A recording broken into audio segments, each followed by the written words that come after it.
Okay, so this is a horse that's busy processing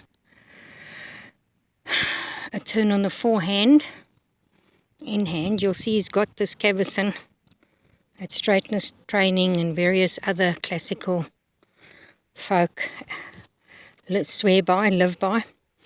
Then he's got my makeshift halter, which is a loop around the neck and then slipped through and looped over the nose, which is where I'm working on.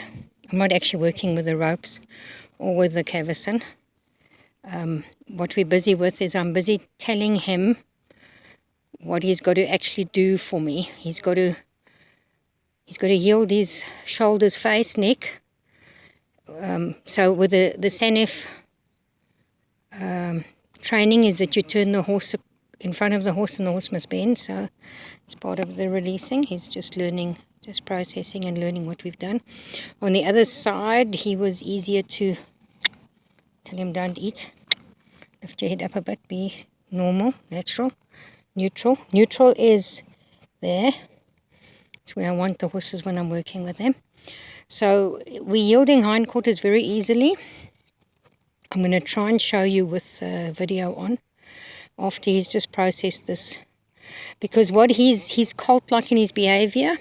So when one touches him in certain places that colts would play, he then responds to the human as if he's a colt. He was hand-reared.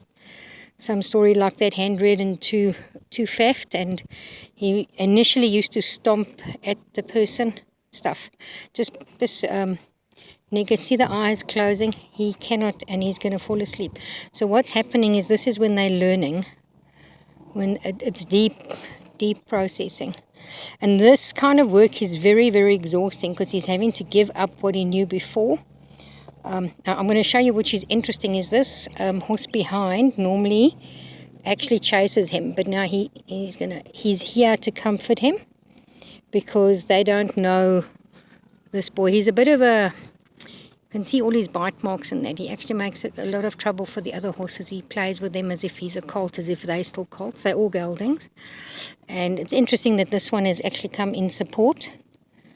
Yeah, so this one's now looking around. We're going to do the hindquarter. Let me see if I can get him to yield with the camera. I very seldom can get them to do what I want properly with the camera because I'm holding the camera in my own hand. But let's just see. He's very, very, very quick to go off a point. Beautiful. But then he comes in with a shoulder. So we don't want that. Now we're touching faces. I'm going to just tell him to come away from Fasty because he'll think let's play. So there was a tug. And he thinks I must bite. Okay, so this is not good, conducive to good schooling because of the, I'm going to just show you, I'm pointing. And then, beautiful. Yeah, and come, and come. So he's just learning the come and stop. He's learning the stop. Oh, beautiful. And he still wants to bite the rope. He's not allowed to do that. Beautiful. I wanted him to stop squeeze, so I'm going to ask him to go back. Let's see if I can do it with the camera. I'm going to just point at the leg. I want to go back, yeah. I want him to go back diagonally. And there's a stomp. So that's what he would do in resistance. So I didn't do anything. I just put pressure on the nostril, on the bridge of nose. Come, more, one more. I'm distracted because I've got the phone and the camera. One more. I've got my riding hat on. As you can see, my shadow is different because I'm going to go and ride and then just want him to stop square. So he's going to walk with me now. Come, bub. And I want him to stop when I stop. And he stepped further than what I wanted. So with the camera, you know, my level of distraction. But it's good to see there's some resistance with the head shaking. Come, let's go. Let's try and stop him. Beautiful. Look at that square stop. And the eyes will go soft again. I'm not going to touch him for reward because he is inclined to play with the hand that touches him.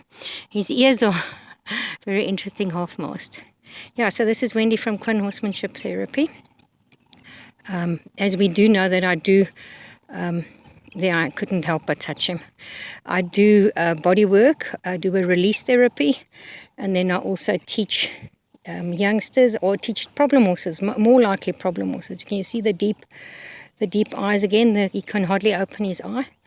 So I'm going to allow him to process what he's just learned. we're going to leave it at this. I'm going to just let him process. So yeah, I teach young horses. I do the pre-backing. I don't do the backing. I don't actually get on. That wasn't anything at me. It was just half falling asleep. He's going to step. I'm going to tell him not to.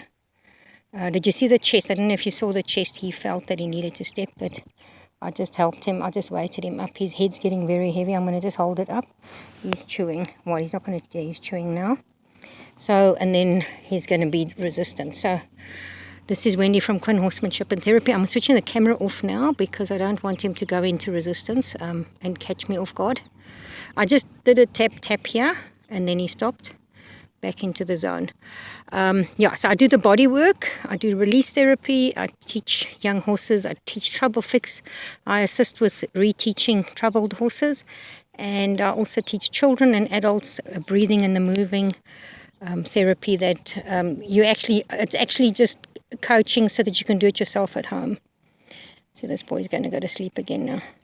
And the thing is, they almost fall asleep completely, and then they jerk awake like he did now. But I am going to stop and just leave him at this. This is a very good place to stop. He's leaning forward. He's going to fall asleep. Watch his chest muscles. I love it. I can get so enthralled, involved with him. Look at the other eye. Other eye. See how heavy the eyelid gets. It's like that. Gosh, it's the same thing that happens with the release therapy. Bopalu. Okay, Wendy signing out.